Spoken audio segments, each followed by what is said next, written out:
derramou o sexto anjo seu cálice sobre aquele grande rio Eufrates e secou suas águas para que se aparelhasse caminho para os reis do Oriente.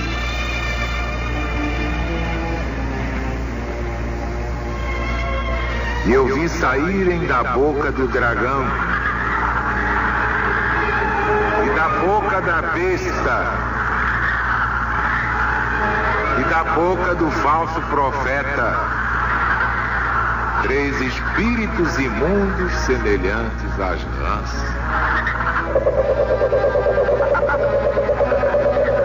Estes, pois, são espíritos de demônios que fazem prodígios e vão aos reis de toda a terra para os ajuntar para a batalha no grande dia do Senhor Deus Todo-Poderoso.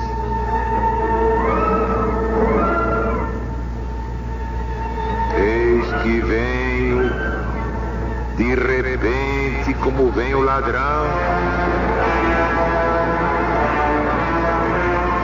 Bem-aventurado aquele que vigia e guarda as suas vestes, para que não ande nu e vejam a sua vergonha.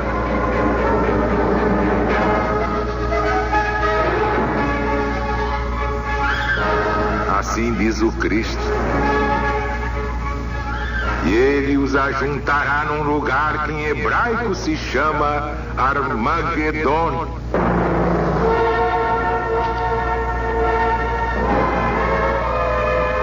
E o sétimo anjo derramou seu cálice pelo ar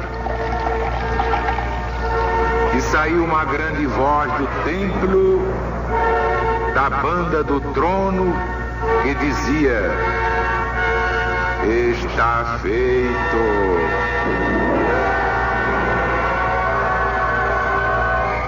Logo sobrevieram relâmpagos, vozes e trovões, e houve um grande tremor de terra, tal e tão grande terremoto que nunca se sentiu desde que existem homens na face da terra.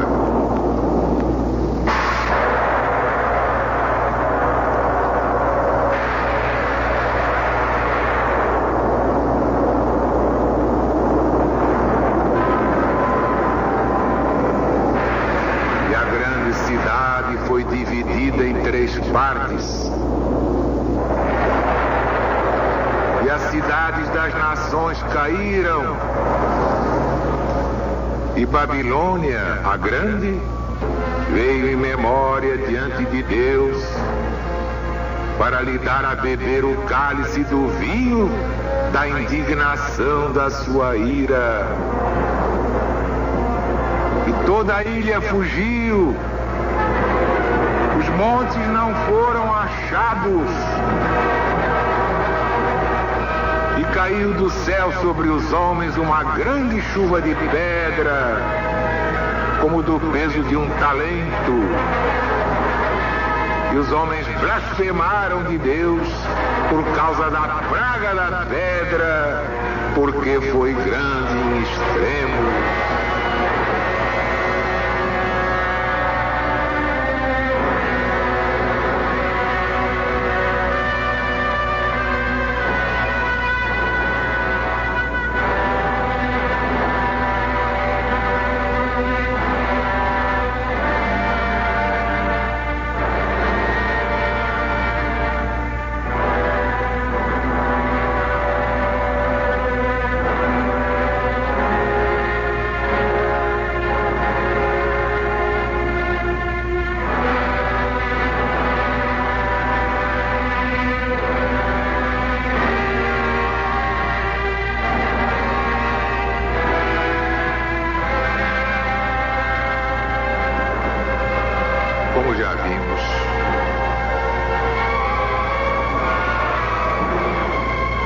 derramou o sexto anjo seu cálice sobre aquele grande rio Eufrates e secou suas águas para que se aparelhasse caminho para os reis do Oriente.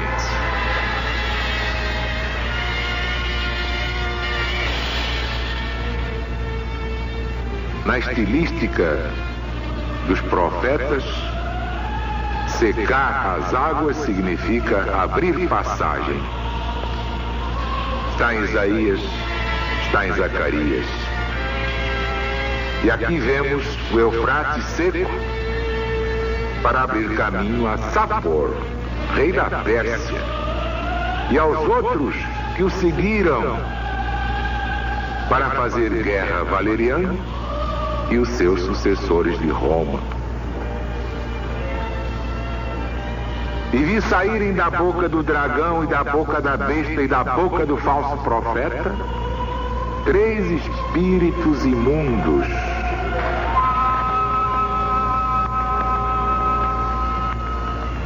Estes, pois, são espíritos de demônios e fazem prodígios e vão aos reis de todo o mundo para os juntar para a batalha no grande dia do Deus Todo-Poderoso.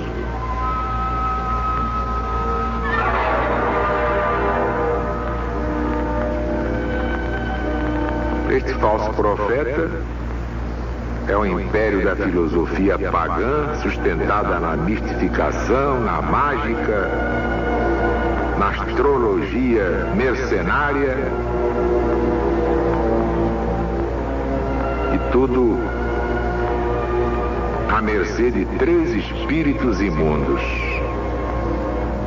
semelhantes às rãs, espíritos de demônios que fazem prodígios.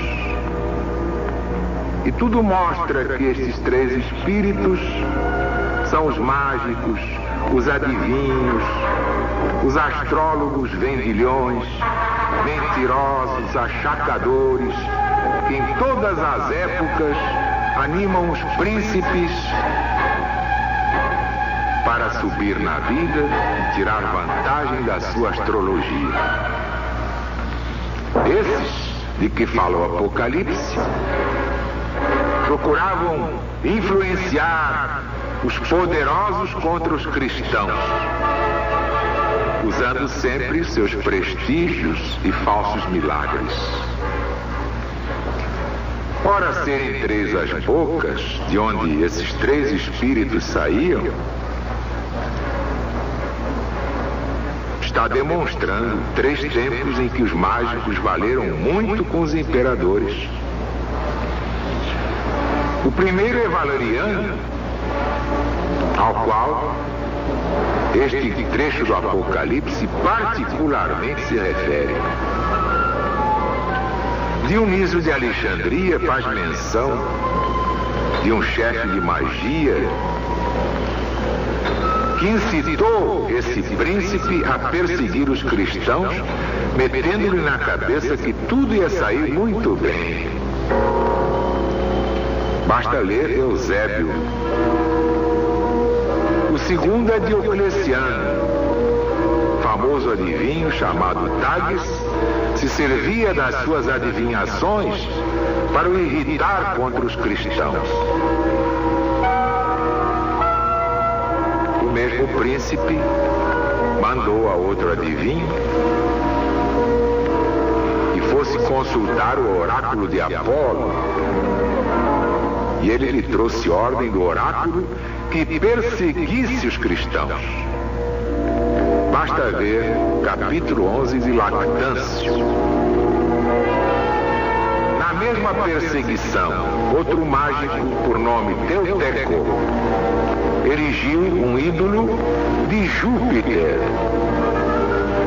que preside as amizades, e pelos seus falsos milagres, pelos seus falsos oráculos que dele se davam, fez que Maximiano se enfurecesse contra os cristãos, assegurando-lhe que Deus mandava que ele, imperador, exterminasse os cristãos.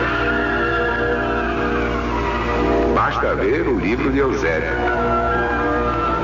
Finalmente, o terceiro é Juliano Apóstata, que se estimava e acreditava nos astrólogos e adivinhos, entre todos aquele famoso Máximo, cujos embustes Eunápio descreve muito bem. Esse foi o que prometeu a Juliano uma vitória certa contra os persas. Ora, vimos que justamente o contrário é que aconteceu. Os persas ganharam. Então, depois da derrota de Juliano, todos voltejavam dizendo: ó Máximo, onde estão as tuas máximas?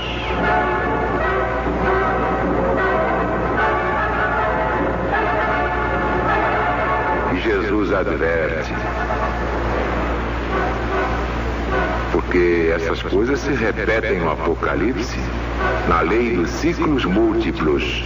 Mudam apenas os nomes das pessoas e os nomes dos lugares, e as situações, e as circunstâncias. Tudo mais permanece até o fim dos tempos. Então Jesus adverte: eis que eu venho sem demora, eu venho de repente, quando ninguém espera, como vem assim um ladrão. Bem-aventurado aquele que vigia e guarda as suas vestes, para que não ande nu e vejam a sua fealdade. E ele os ajuntará num lugar que em hebraico se chama Armagedon. E em português a gente diz abrasileiradamente Armagedon. Olha, aí uma prova. Já tivemos 3 Armagedons e o quarto vai ser o pior de todos. O original grego, dos 70, escreve este nome com 2 Ds. A-R-M-A-G, duro, forte, E-D-D-O-N.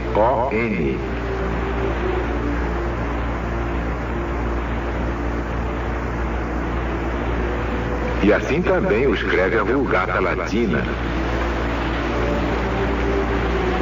Segundo a etimologia hebraica, Armagedon quer dizer Monte Magedon, por alusão, porém, ao que aconteceu a vários reis em Magedon. O lugar que em hebraico se chama Magedon é o lugar onde os grandes exércitos são derrotados. O lugar onde os reis morrem, porque Isara e os reis de Canaã foram mortos em Magedon. Ocosias foi morto em Magedon. Josias foi morto em Magedon. Dizer, pois, São João que eles os ajuntará, isto é, que ele, dragão, ajuntará os reis no lugar de Armagedon, é dizer que Satanás, por meio dos embustes dos seus adivinhos e astrólogos, levará os reis que neles confiam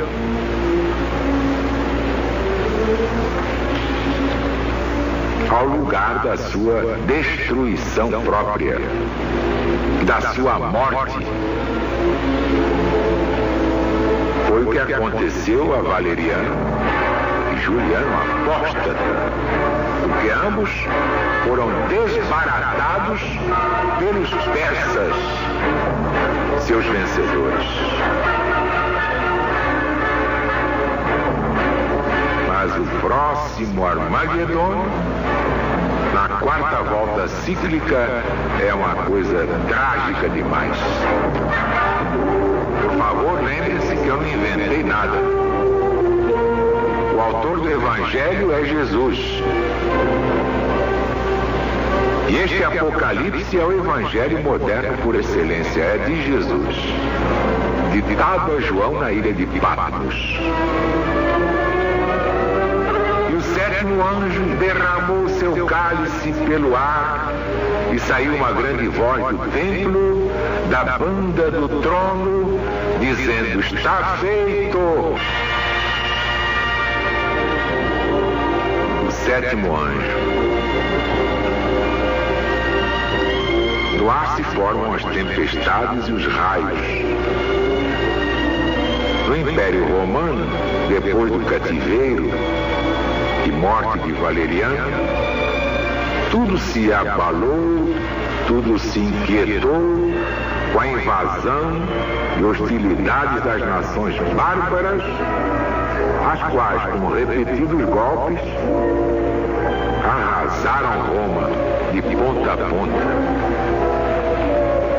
E saiu uma grande voz: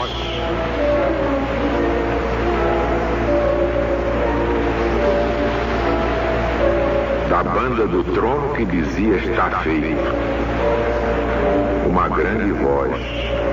Os godos vieram para extinguir o Império Romano, e nele entraram a testa de todos os bárbaros do tempo de Valeriano. O Espírito Santo, que vê os efeitos nas suas causas e todo o progresso do mal desde o seu princípio, pronuncia desde o trono: está feito. Quer dizer, Roma está liquidada. Roma está perdida.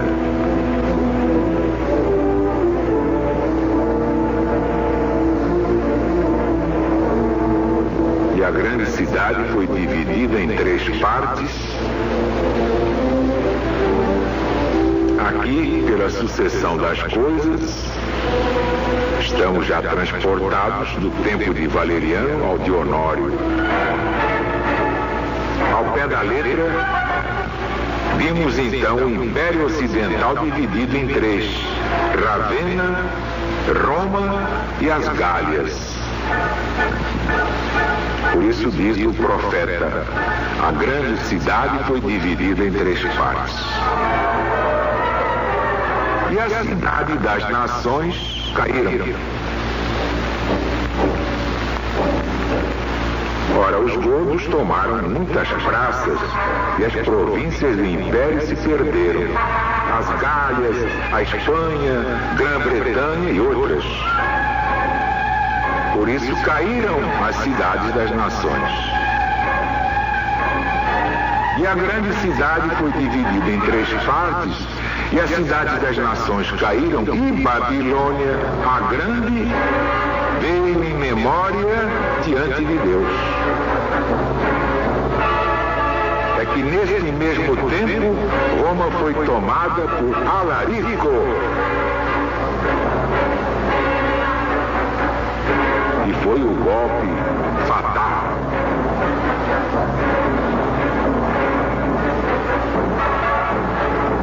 Toda a ilha fugiu. Os montes não foram achados. Assim representam os profetas a ruína dos grandes impérios. Basta ver o Êxodo, capítulo 26, estudar São Jerônimo sobre Ezequiel, dizendo que a perda de Roma pareceu que se perdia todo o universo. E de fato, Roma era o poder absoluto naquele tempo. E depois quis ser espiritualmente falando. Nas outras voltas cíclicas, o dragão retornou. A besta retornou. Os 3 espíritos imundos retornaram. Com outros nomes. Quais são eles, hein?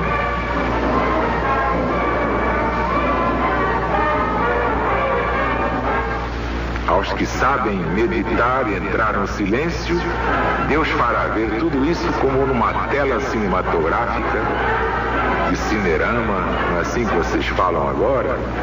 Cinemascope e outras novidades, quer dizer, coisas amplas, nítidas, inapagáveis. É assim.